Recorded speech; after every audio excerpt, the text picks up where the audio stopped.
Nagaon ডিমৰুগুৰিস্থিত JK karate স্কুলত 16 সংখ্যক Nagaon জিলাভিত্তিক JK karate dose চেম্পিয়নশ্বিপৰ আয়োজন।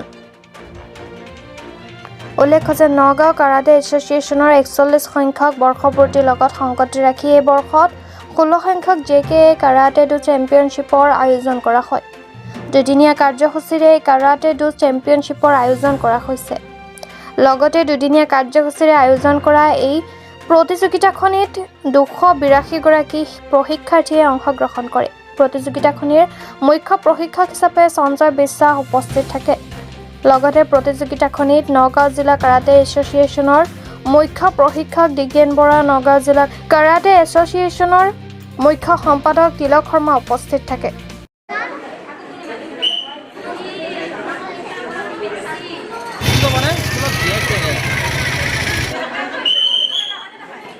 बच्चे लोगों के लिए हम लोगों को फ्यूचर जो प्लानिंग है, एट फर्स्ट हम लोगों को ट्राई करना है उनका स्किल डेवलप करना और JK का रूल्स की तरह बहुत सारे स्पोर्ट्स एसोसिएशन को साथ ये JK का स्टूडेंट पार्टिसिपेंट करके थोड़ा प्रॉब्लम होएगा उनको स्किल के बारे में, तो हम लोग कोशिश कर रहा हूँ पूरा JK का रूल्स में ट्रेनिंग करा के और बड़ा टूर्नामेंट अटेंड कराने के लिए तैयारी करना, ये हम लोगों को फ्यूचर प्लानिंग है। ओके,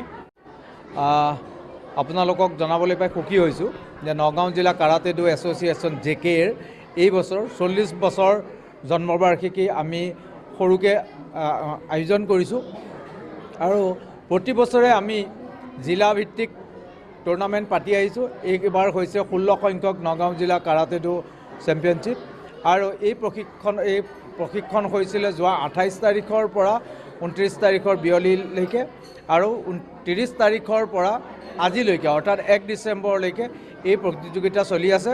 এই প্ৰতিযোগিতাত মুঠ 282 জন প্ৰশিক্ষাৰ্থীয়ে প্ৰতিযোগিতাত অংশগ্ৰহণ কৰিছে আৰু ইয়াৰ লগতে টুৰ্ণামেণ্টৰ লগত আমি সংগতি ৰাখি আমি এটা প্ৰশিক্ষণ শিবিৰো আয়োজন কৰিছিলোঁ নগাঁও জিলাভিত্তিক, য'ত নেকি আমি JKWF ইণ্ডিয়াৰ ছিনিয়ৰ প্ৰশিক্ষক সঞ্জয় বিশ্বাসদেৱ তেখেত আমাৰ মাজত উপস্থিত আছে, 4th ডান ব্লেক বেল্ট।